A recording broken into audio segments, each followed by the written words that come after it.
Bom, gente, vamos começar 9h17, vamos? Bom, então Vamos. tá, continuando a semana da enfermagem, né? Hoje nós estamos na quarta-feira, dia 20 de maio. Como a Michele falou antes, parabéns a todos técnicos, auxiliares de enfermagem e vocês que estão aí futuros ou que já são técnicos, parabéns pelo dia de hoje, tá? Hoje nós vamos ver a nossa palestra sobre coronavírus, mitos e verdades, com a nossa professora, enfermeira, especialista em controle de infecção e mestre em saúde coletiva, Michele, tá? Tem a palavra, Michele, para ti. Bom dia, pessoal. Bom dia para os que eu não conheço. Talvez alguns eu só tenha visto, assim, né, no corredor. Então, a gente vai falar um pouquinho hoje sobre o coronavírus. E daí eu vou solicitar, pessoal, porque eu não sei o que está havendo, a gente não consegue colocar no mudo. A gente clica ali, ele não fica. Eu vou solicitar para todo mundo colocar no mudo e pode pegar papel e caneta e ir anotando se tiver alguma dúvida.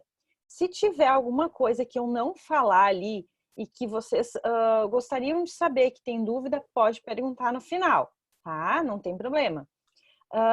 E também eu vou pedir para vocês, durante a palestra, revisar uma vez, assim, se por um acaso não saiu do mudo, porque às vezes sai do mudo ali, daí fica dando interferência.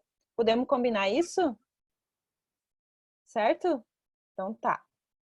Vou compartilhar aqui uma tela com vocês, pessoal.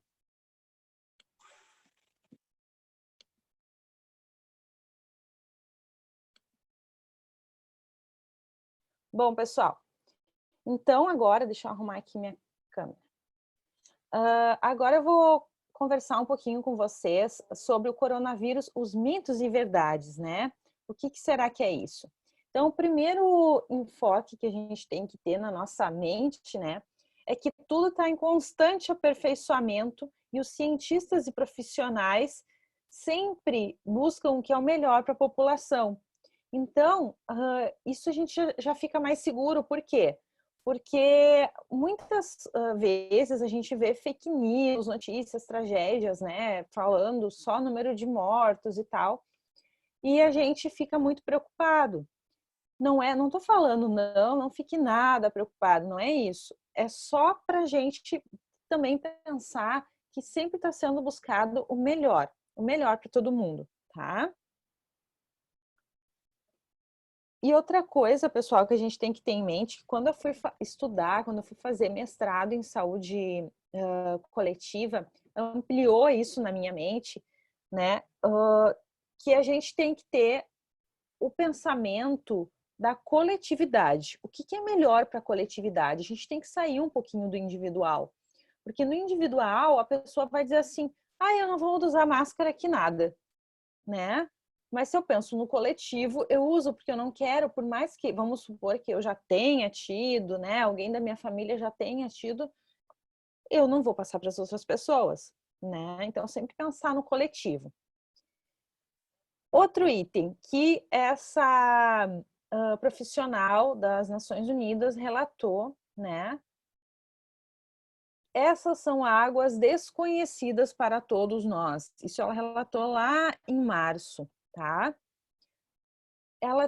Eles têm que combater, pessoal, o pessoal da OMS, do Ministério da Saúde, do NHS lá na Inglaterra, do FDA lá nos Estados Unidos. Eles têm que combater o quê, gente? Eles têm que combater a desinformação e as fake news, que é o que pode até matar, né? Então fica se criando coisas mirabolantes, né?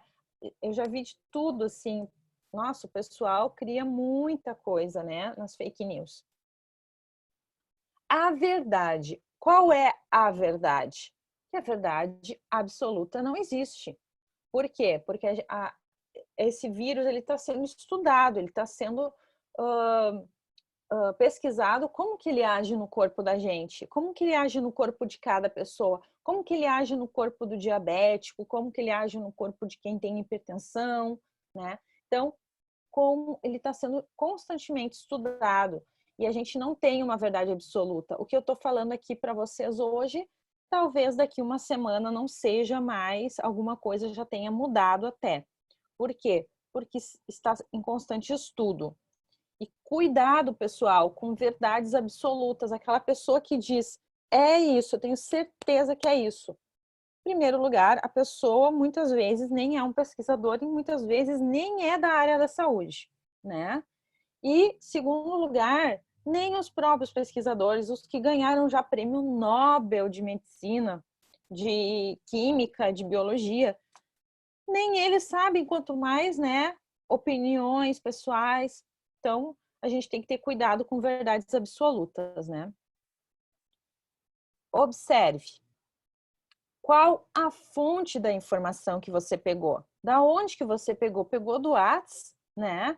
Eu tenho pessoas, gente, que me mandam assim, não, tu tem que ver esse vídeo, porque esse vídeo tá falando, mostrando mortos. Não, eu não vou ver esse vídeo, né, gente? Eu não vou ver esse vídeo. Para que eu vou ver esse vídeo? Eu vou ver alguma coisa que tenha consistência, né? Gravou ali mortos, para que eu vou ver isso, né?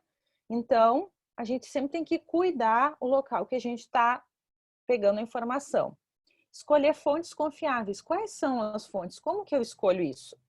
A gente sempre tem que pegar site do Ministério da Saúde, site dos órgãos internacionais, site da Organização Mundial da Saúde, né?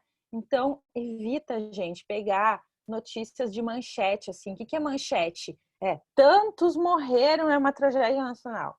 Isso, tu vai lá e tu olha no site do Ministério da Saúde, não precisa olhar aquela notícia, né? Ou ficar 24 horas na TV olhando notícia de coronavírus. E agora, pessoal, eu quero contar um pouquinho da história para vocês das pandemias de gripe, tá? É bem legal, bem interessante, tá? Aqui, pessoal, tem relatado, tem uma foto, né, da gripe espanhola. Como que foi lá na gripe espanhola?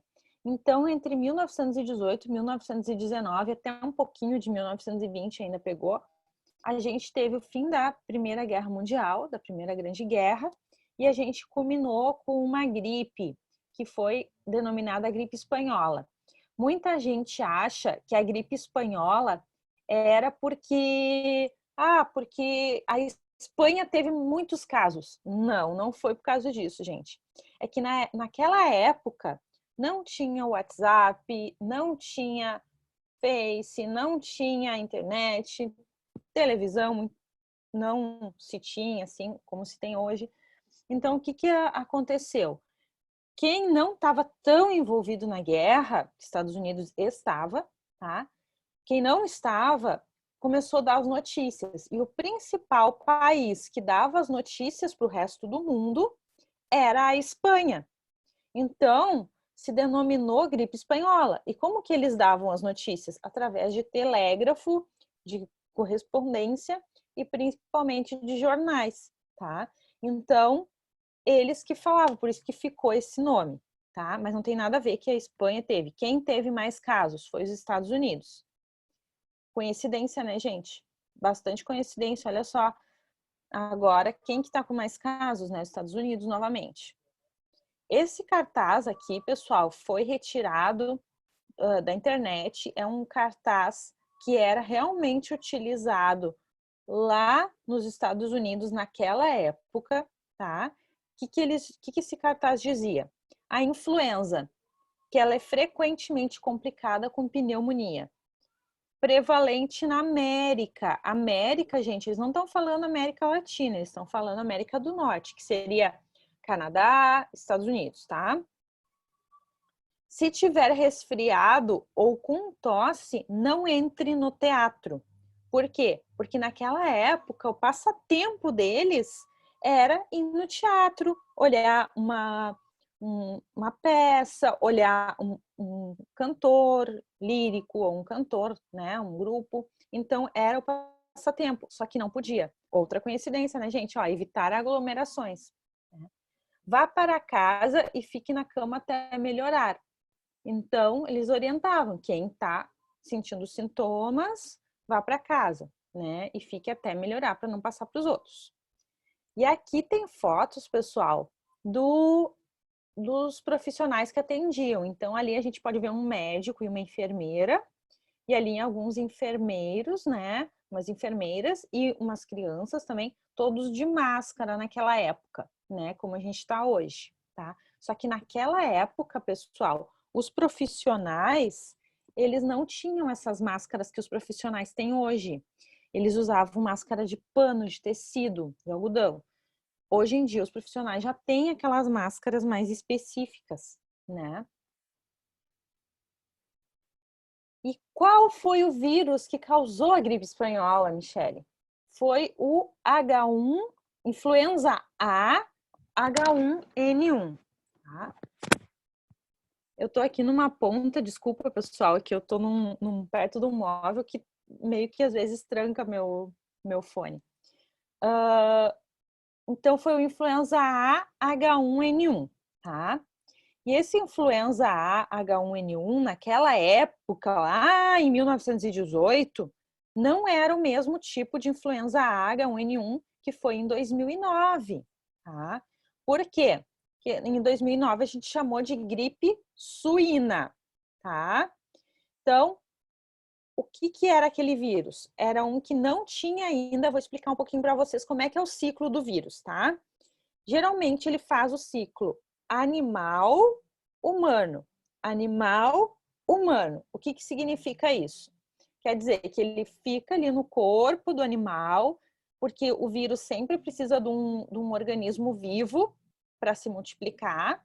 Então, ele fica ali no corpo do animal, se multiplicando, e ele vai pegar fragmentos do código genético daquele animalzinho, tá? Então, naquela época, lá em 1918, não tinha passado ainda pelo suíno, pelo porco, tá? E daí dizimou muita gente. Eu já vou mostrar os números para vocês. Muitas pessoas faleceram.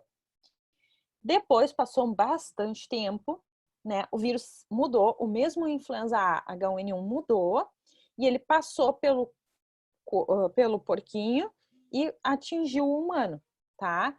No que ele atingiu o humano, pessoal, ele acabou dando outra pandemia, porque o nosso corpo não estava mais acostumado com aquilo ali, tá?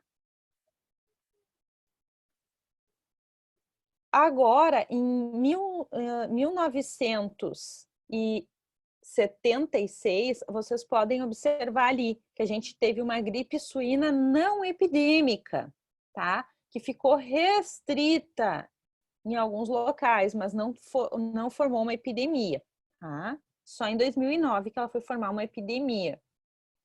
Então, a gente tem aqui várias pandemias de gripe no mundo. Então, a gente teve ali em 1889, mais ou menos, que teve 1 milhão de óbitos. E a gripe espanhola, gente, que teve cerca de 100 milhões de óbitos, tá? A maior parte nos Estados Unidos, que naquela época. E a gripe suína, que a gente teve em 2009 e 2010, foi cerca de 25 mil óbitos, tá? E aqui, pessoal, tem uma notícia mais antiga, que é uma notícia que é do portal do Ministério da Saúde mais antiga, que foi uma gripe que teve, que era considerada aviária, que era das galinhas, que teve do influenza A H7N9, que foi no ano de 2013. Onde foi? Foi lá na China, que algumas pessoas que trabalhavam com galinhas, com frangos, adquiriram, até alguns faleceram, mas não veio para a América, não foi para a Europa, ficou restrita lá. Tá? E o coronavírus, gente? Então, o vírus está sendo estudado e como que ele surgiu? Então, uma boa pergunta que a gente tem para fazer. Como que esse vírus surgiu? Tá? Aqui, pessoal, eu mostro para vocês, então, alguns tipos de coronavírus que a gente já tem detectado durante né, durante vários anos, várias décadas, e tem vários ali que são do morcego, que vieram do morcego, ou vieram do bovino ou da alpaca, e a gente teve uma epidemia muito forte, uma alta letalidade, quer dizer que muita gente que adoecia falecia, que foi a MERS, que foi em 2012, que foi a febre do Oriente Médio, que era proveniente, quer dizer que o vírus passou ali, ó, pelos camelos. Então tinha DNA, tinha código genético de camelo lá naquele vírus. E agora o 2019, tá? Do Covid-19 ou SARS-CoV-2, que é o código que se usa, né? Então a gente tem várias possibilidades, ainda não se sabe ao certo, tá, pessoal? Mas a gente tem das cobras, que primeiro acharam que fosse das cobras, depois acharam que fosse dos morcegos e dos pangolins. Daí eles estudaram os vírus que foram tirados do sangue de pessoas que ficaram doentes na China, para ver qual que seria da onde que teria vindo aquele vírus, tá? E 99% das pessoas que foram estudadas foi proveniente desse animalzinho ali que parece um tatu, gente, que é o pangolim, tá? Ele é bem parecido com o tatu, ele também se enrosca assim quando ele quer se proteger, fica tipo uma bolinha, tá? Então, esse animal provavelmente foi o que passou, só que não quer dizer que ele foi lá, como que ele pegou, né? Então, os pesquisadores viram que também tinha um resquício ali de morcego. Então, quer dizer o quê? Que o morcego contaminou alguma coisa que contaminou o pangolim, e o pangolim passou para as pessoas. Daí, em primeiro momento, se achava assim, não, veio lá do mercado de frutos do mar de Wuhan. Certo que veio, certo não, mas assim, quase certo. Daí agora os pesquisadores já estão vendo que pode ser que provavelmente tenham tido pessoas do interior, da zona mais rural, que tenham pego o coronavírus, esse coronavírus novo, e daí não foi detectado, porque até muitas pessoas podem ficar sintomáticas ou achar que fosse uma gripe, ou tem gente que só tem diarreia, dor de barriga e vômito, né? Então, pode ser que elas tenham pego e nem tenham visto. E daí, quando chegou em Wuhan, o que aconteceu? Como é uma metrópole, se disseminou, porque lá tinha um monte de gente, que já na zona rural não tem tanta gente assim, tá? E como que age o vírus dentro do nosso corpo, pessoal? Então, o nosso corpo, ele vira uma fábrica de vírus, tá? Porque, que nem eu falei, ele precisa de uma célula viva para ele se multiplicar. Ele não é que nem bactéria que, mesmo ali estando numa superfície, ela vai se multiplicando, tá? Não, não é. O vírus, ele fica vivo ali na superfície, mas ele está esperando alguém pegar naquela superfície, por exemplo, colocar o dedo no nariz ou na boca para infectar aquela pessoa e daí ele vai conseguir se multiplicar, tá? Isso, pessoal, é porque ele quer, como todo ser vivo, manter a sua espécie, né? Então, esse é o mecanismo dele. Então, ele começa uma produção em série e quando ele tá com essa produção em série, muitas vezes, pessoal, ele não tá nem ainda dando sintoma e a pessoa já tá passando. Ou a pessoa tá naquele período que a gente chama prodrômico. O que é prodrômico? É quando a pessoa até tem um sintoma e outro, mas não é específico daquela doença. Por exemplo, deu uma dorzinha de garganta. Dor de garganta pode ser um monte de coisa, né? Então, a gente não vai identificar, tá? E depois de um tempo, começam os sintomas, então, e continua ainda a transmissão. Por isso que é altamente contagioso, né, gente? Porque a pessoa está transmitindo, ela nem está com sintoma e ela já está transmitindo, né?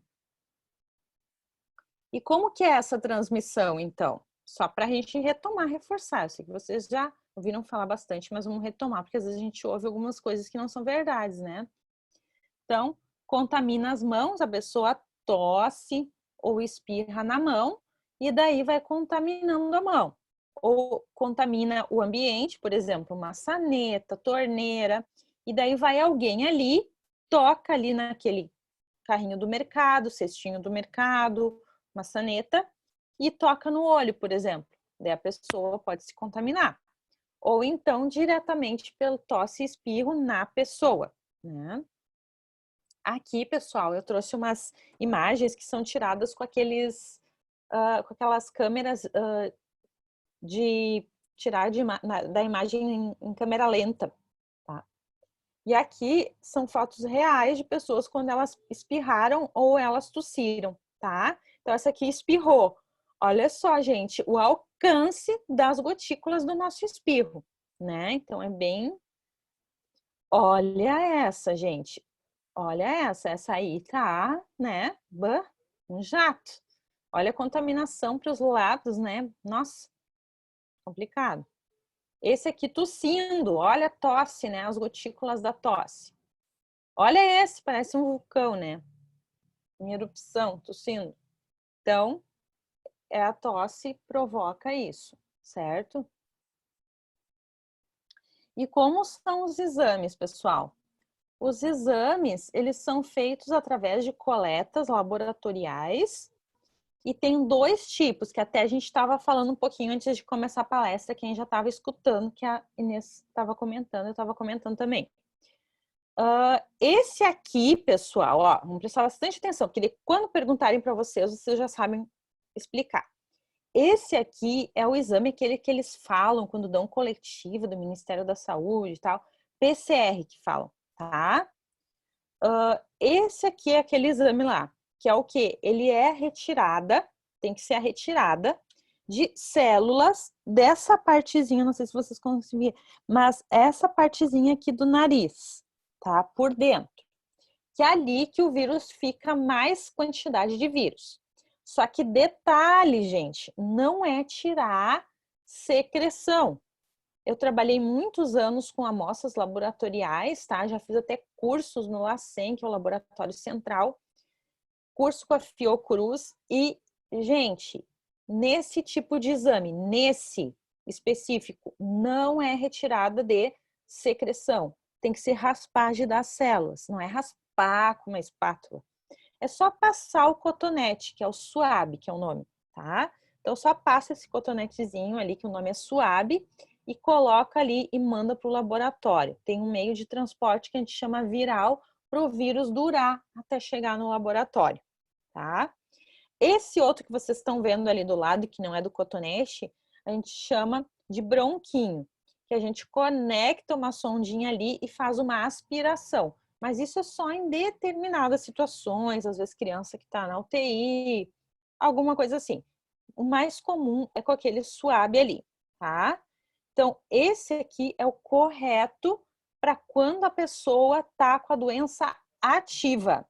Então, por exemplo, a Michele começou a se sentir mal, febre, tal, foi lá no Hospital Centenário ou foi lá numa UPA, ela vai coletar qual exame?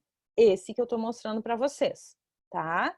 Que é o exame específico para ver quando a pessoa está doente mesmo e ele é altamente sensível, tá? Não é impossível dar negativo, até porque às vezes pode ter erro de coleta, mas ele é bem sensível, o resultado é bem fidedigno, tá?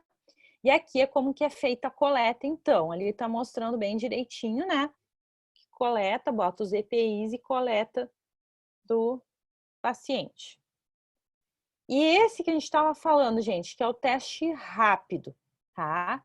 O teste rápido, ele é feito para ver se a pessoa está com imunidade para aquela doença. Então, é recomendado que se espere de 7 até 10 dias para ser feito esse exame.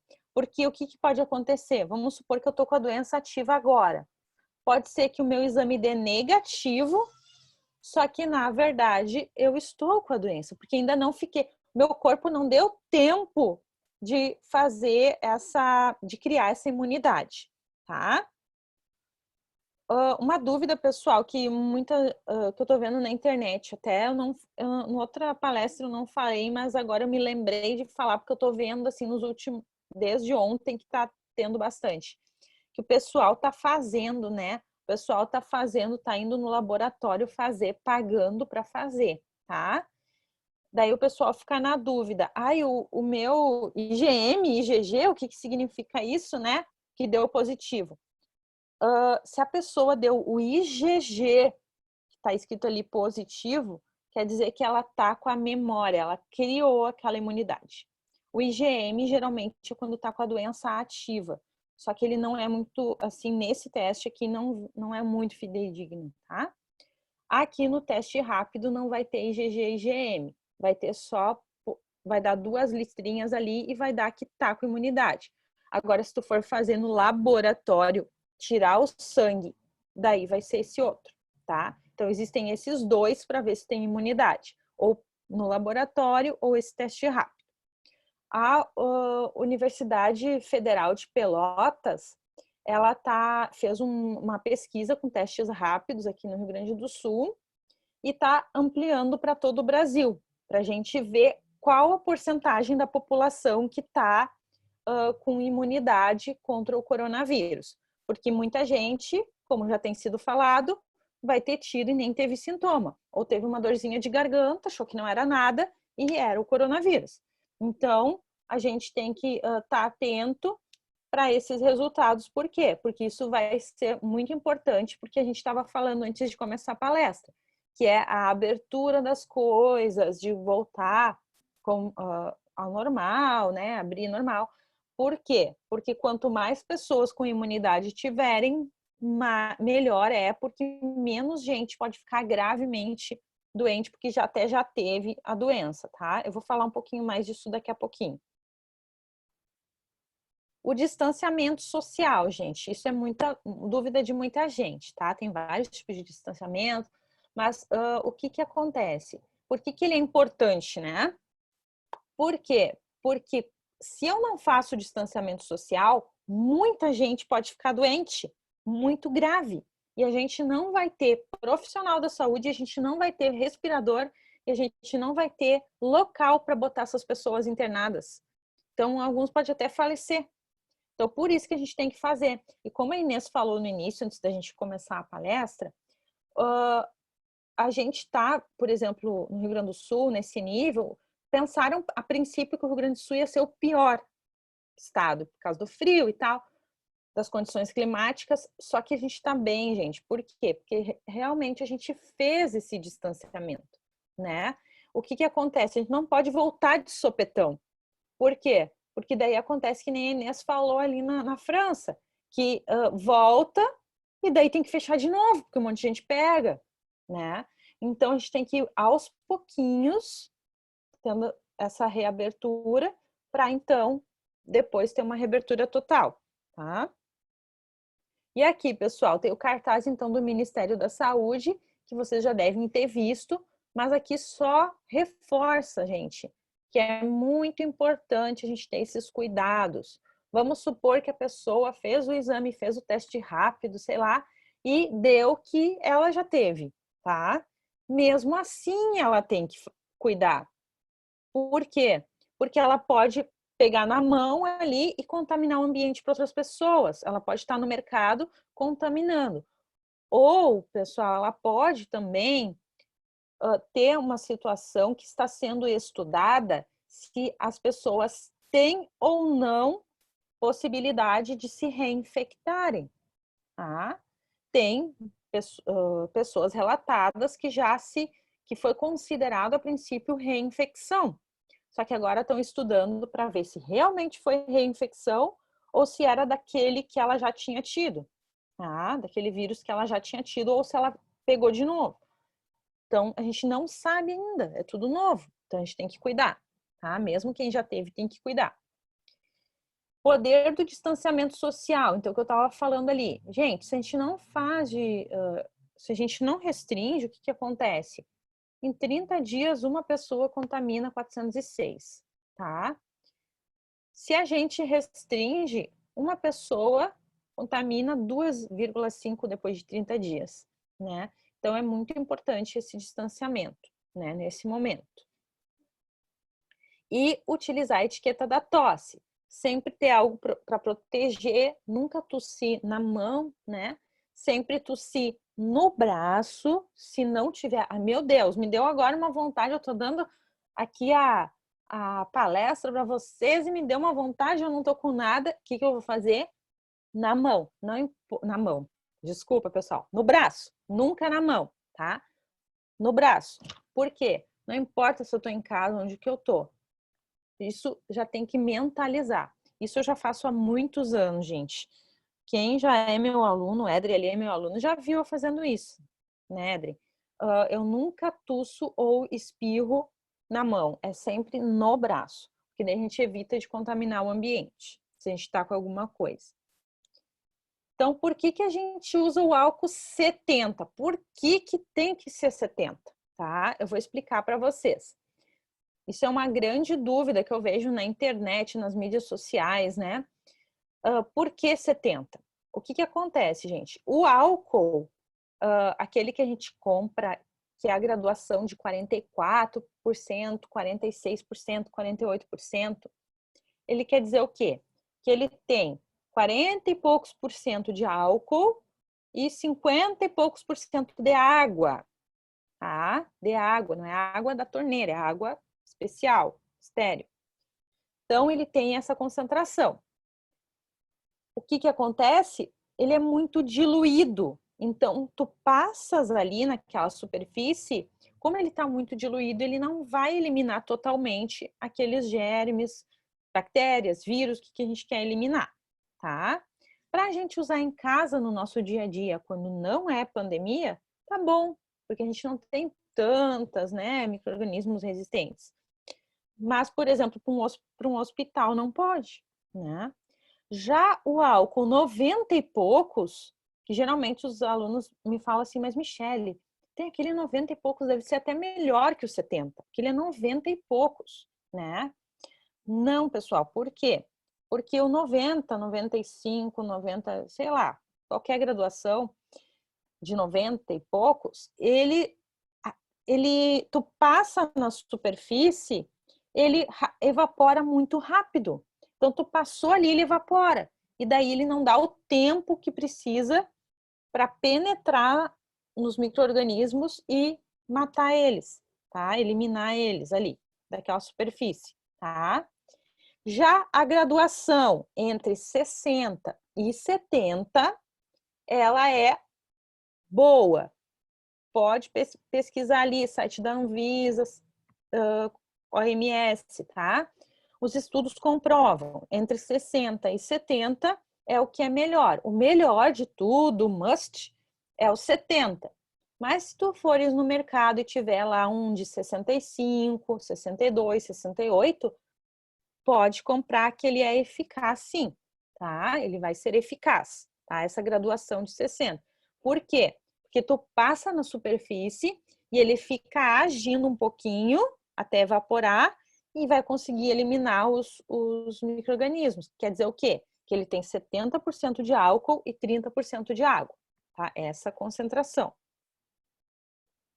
E por que a gente usa máscara, tá? Acho que já tá provado, né, gente? Naquelas fotos que eu mostrei para vocês das pessoas tossindo e espirrando, né? Então, a máscara, pessoal, a gente usa para não tô falando a máscara que a moça tá usando. A máscara que a moça tá usando é cirúrgica. Quer dizer o quê? Que funciona tanto para ela não passar, quanto se alguém tiver e espirrar. Agora, essa máscara que a gente compra, que é de tecido, tá? Ou que a gente faz em casa com camiseta e tal, essa máscara ela é mais no sentido do quê? De se eu estou e eu tossir e espirrar, eu não contaminar o ambiente, tá? Ela ajuda um pouco de fora para dentro, mas ela é mais de dentro para fora. A trama dela, a trama que o tecido tem, tá?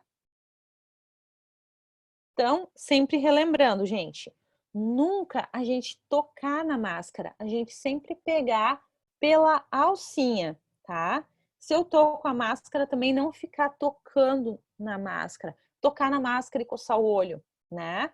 Que daí eu posso contaminar, me contaminar com alguma coisa, tá? Então, sempre a gente tocar pelas alças, falar para as pessoas. Eu até contei que esses dias eu estava no mercado e a caixa estava lá muitas horas, de certo, com aquela máscara, e ela pegou e ela levantou, assim, ela tocou assim e depois ela coçou o olho. Daí eu até falei, olha, moça, desculpa, mas eu tenho que te falar, evita de fazer isso. Porque olha quanta compras de pessoas que tu pegas, cartão que vão passar, quanta coisa que tu toca e tu pode te contaminar, né? Então a gente sempre tem que ter esse cuidado. E quando eu fizer compras, o que eu tenho que fazer? Eu até comentei, pessoal, nos outros, que esses dias eu vi uma coisa bem interessante na internet que eu achei legal, que era no Instagram, que alguma pessoa postou assim: ah, eu quero, meu sonho de consumo agora na pandemia é uma máquina de lavar compras, né? Por quê, gente? Porque a gente tem que higienizar todas as compras. Então, eu cheguei da rua do supermercado, deixo meu calçado lá na rua ou na entrada da casa, do apartamento, e daí vou ter que higienizar compra a compra. Como que eu higienizo? Ou eu passo álcool 70, ou eu pego água com água sanitária, com hipoclorito e passo com pano, ou o que dá para lavar, que não é tudo que dá para lavar, mas o que dá para lavar eu lavo com água e sabão, tá? O que a Michelle faz, gente? Eu faço com álcool 70, tá? Uma vez, quando eu não tinha comprado, não tinha conseguido comprar álcool 70 líquido, eu fiz com água sanitária, só que fica um cheiro muito forte no alimento e tudo. Então, eu prefiro fazer com álcool, mas cada um pode escolher, tá? E tem coisas que não dá, tipo, vamos supor que você vai comprar uma embalagem de erva mate de papelão, de papel, não tem como lavar, né? Então, tu vai ter que passar ou pano com álcool ou com água sanitária. E aqui, reforçando, então, o que eu posso, o que eu não posso fazer. Às vezes a gente fica na dúvida, né? Então, sempre lavar as mãos, passar o álcool, né? Higienizar tablets, celulares, tudo que a gente toca bastante. Ficar em casa se puder, quando puder. Não dar beijinho, abraço. Não tocar o rosto, principalmente quando tá de máscara. Não dar aperto de mão, tá? Neste momento, a gente não é indicado. E uma vacina, pessoal, que está tão falada essa nossa vacina do coronavírus, né? Mas primeiro eu vou falar um pouquinho da outra, por quê? Porque tem várias pessoas que estão se vacinando agora e elas perguntam, elas acham, gente, que já é a vacina do coronavírus, e não é. Essa vacina da gripe normal, que a gente sempre toma, né? Então, essa vacina de 2020, da influenza que a gente está tomando, quem toma no SUS são dois tipos de influenza A, mais um tipo de influenza B. E aí quem paga, que vai lá numa clínica, é 2 do A e mais 2 do B, tá? Uma curiosidade, gente, tá? Vocês viram que eu botei ali cepas de 2020, tá? Cepa, o que quer dizer isso? Como é que é feita essa escolha? No mundo inteiro, durante o ano, são feitas essas coletas com aquele material que eu mostrei para vocês ali, tá? Aquele mesmo material. E é mandado para os laboratórios especiais de todo o mundo, de todos os países. E a partir disso é feita uma seleção de quais vírus que estão circulando no momento. E daí, em determinado período, lá por setembro, outubro, a OMS diz: para o ano de 2020 tem que ser essa e essa, tá?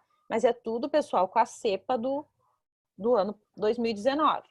Então, não adianta, gente, a gente querer fazer vacina da gripe muito antiga. Ah, eu quero me adiantar e fazer uma do ano passado.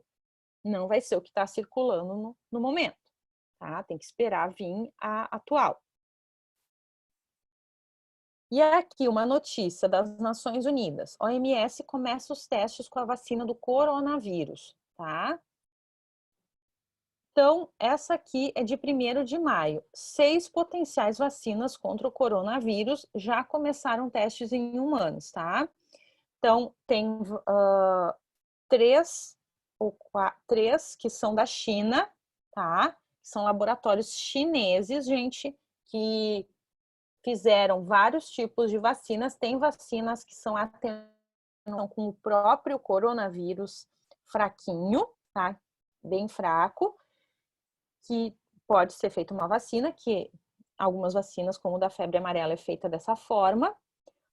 Tem outro tipo de vacina lá da China, que usam outro vírus, que é o vírus sincicial respiratório, e esse vírus, para ver se esse vírus vai dar imunidade contra outros vírus e o coronavírus, tá? E tem também, pessoal, duas vacinas que são americanas e mais uma do Reino Unido, tá? Que é da Inglaterra. Então, todas essas já estão com testes até em humanos, para ver. Só que eu quero falar para você, gente, que vacina, às vezes, demora mais de 5 até 10 anos, até 15 anos para ser desenvolvida, tá? E agora está tendo um período que está sendo feito muito rápido, tá? Então, não vai ser em um mês que vai ter uma vacina. No mínimo, 10 meses até um ano, tá? Então, a gente não vai esperar que mês que vem vai ter vacina, tá? Tem que fazer todos esses testes, já está eliminando alguns, já foi direto lá para o humano, mas tem que ser feito, porque senão pode dar para a população sem ser feito teste nenhum, né? E outro detalhe, né, gente? Olha só, presta bastante atenção. Quem que vai tomar essa vacina? Não vai dar para... Quando tiver uma vacina, vamos supor que descobriram a vacina lá, tá funcionando perfeito. Quem que vai receber essa vacina? Tá? A OMS já está pensando nisso e eles estão pensando no seguinte, não é que é certo que eles vão fazer isso, mas eles estão pensando de fazer, como tem vários países fazendo esses testes, tá? Com a população, teste rápido e tal, o que que acontece? Vai se identificar quais populações já estão com uma imunidade boa, digamos assim. Várias pessoas da população já têm imunidade. E daí eles vão primar por dar primeiro para os países que não têm quase imunidade. Se fosse hoje, Michele, qual país que está com menos imunidade? Os países africanos, gente. Na África não tem quase casos. Então, seria a OMS, ou se fosse hoje, eles iriam primar por dar para os países africanos, tá? Porque não tem como produzir para bilhões de pessoas para todo mundo receber. Isso é uma coisa impossível, tá? E agora, gente, eu deixei por último o tratamento, que é algo que é muito mito, né? Verdade, mito, o que estão falando aí?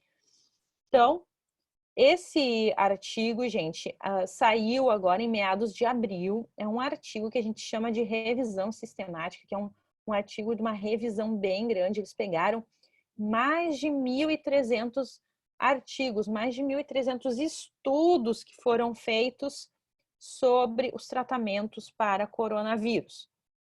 E eles escolheram os principais, né? E ficaram com a seguinte conclusão que eu sublinhei ali, que eu vou explicar para vocês. Que até a presente data, que foi quando eles publicaram, não há tratamento 100% eficaz. Não tem uma terapia efetiva 100% para o coronavírus. Não tem. Então, tem várias terapias que estão em testes, tá? Eu vou falar um pouquinho aqui de algumas para vocês. Quem quiser, esse artigo aqui, pessoal, tá disponível na internet, pode ler na íntegra. Quem não tá tão bom no inglês, pode pegar no Google Tradutor, traduz ali, consegue entender bem, fica bem legal. Então, o que eles pegaram, gente? Eles pegaram alguns antirretrovirais, que é do HIV, tá? Testaram. Lá na Inglaterra, eles testaram um dos antirretrovirais para HIV, que foi bom, assim, que teve um bom resultado. Só que in vitro, o que quer dizer isso? Quer dizer que lá no laboratório, agora eles estão fazendo testes em humanos, tá? Eles também testaram um medicamento que é usado para o ebola, tá? Foi muito bom in vitro. Quando foram testar, quando foram dar para humanos, o que aconteceu? Deu anemia hemolítica, quer dizer o quê? Que as pessoas começaram a ficar com anemia, sangraram e tal. Então, 60% das pessoas tiveram que fazer transfusão sanguínea. Então, é um tratamento que não dá para dar, porque ele até é bom, só que como é que tu vai tratar uma coisa e daí a pessoa vai morrer sangrando? Não dá, e não vai ter sangue para todo mundo, né? Então, esse já não dá. Daí eles pegaram também, pessoal, e pesquisaram até o ministro Pontes ontem fez uma coletiva, né, ontem às 11h30, sobre o antihelmíntico, que é aquele antiparasitário que até a gente usa às vezes, né, usava, tá? Quando o médico acha que tá com vermes e tal, né? Então, eles pegaram aquele antiparasitário e viram os estudos. O que eles viram? Que in vitro, todos os estudos foram bons, muito bons. E ele é bom porque ele não tem muito efeito colateral. Então, foram muito bons. Só que agora está na fase de testes em humanos. Então, a gente tem que esperar agora ter os testes em humanos finalizados para ver se vai ser bom mesmo ou se vai dar algum problema ou se não vai funcionar em humano, tá? E agora, pessoal, para o final, eu deixei então aquele que está tão em voga, né, na mídia, que é a cloroquina e a hidroxicloroquina, tá? Esses dias uma pessoa falou, acho que a Inês até vai lembrar, que nós estávamos numa reunião e uma colega falou, Inês, que o vizinho de 8 anos falou assim, tia, eu saio sem máscara porque tem cloroquina, né? Então, imagina uma criança, gente, imagina, né? Essa colega nossa falou que o vizinho dela falou, né? A criança de 8 anos falou para ela. Que ela disse, fulaninha, tem que usar máscara. Dele, não, tia, tem cloroquina. Gente, a gente tem que cuidar muito. Por quê? Porque o que acontece? O que ele tá aqui no estudo, tá? Que a cloroquina e a hidroxicloroquina, elas são boas, dão até um efeito, tá? Só que o que acontece? A cloroquina não é indicada porque ela tem alta toxicidade. Então, um pouquinho a mais que tu der da dose que é para dar, já a pessoa já pode morrer, porque ela é muito tóxica. A hidroxicloroquina, faz menos efeito que a cloroquina, só que ela faz um efeito, sim, só que ela é indicada para quem?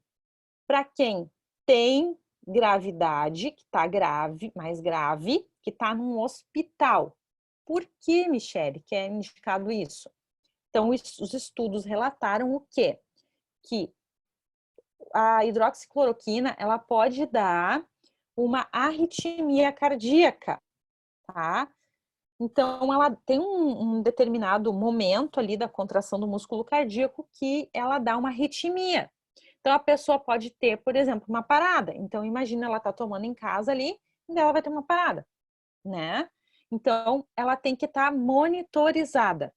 Então, ela tem que ter um monitor cardíaco, tá tomando ali o remédio, recebendo, monitor cardíaco. Se caso os profissionais verem, tá dando arritmia, temos que suspender o medicamento, tá? Temos que suspender. Por quê? Porque não vai dar, que daqui a pouco a pessoa pode ter uma parada, alguma coisa assim, tá?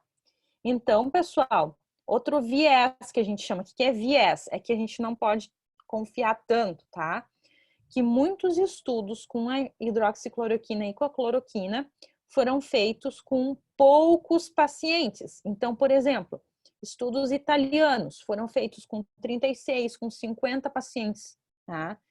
E o ideal é que no mínimo tu tenha 200, no mínimo dos mínimos, e ainda é meio pouco, tá? Mas o ideal seria mais de 500, mas no mínimo 200. E a maior parte dos estudos são com poucas pessoas. E o que isso quer dizer, Michele? Quer dizer o quê? Que pode ser que aquelas pessoas tomaram a hidroxicloroquina e realmente o corpo delas agiu por causa do medicamento, ou elas tomaram, mas o corpo delas já ia agir de qualquer forma. Então, a gente não tem aquela confiabilidade, tá? Então, ela é boa, só que tem que estar monitorizado, tá?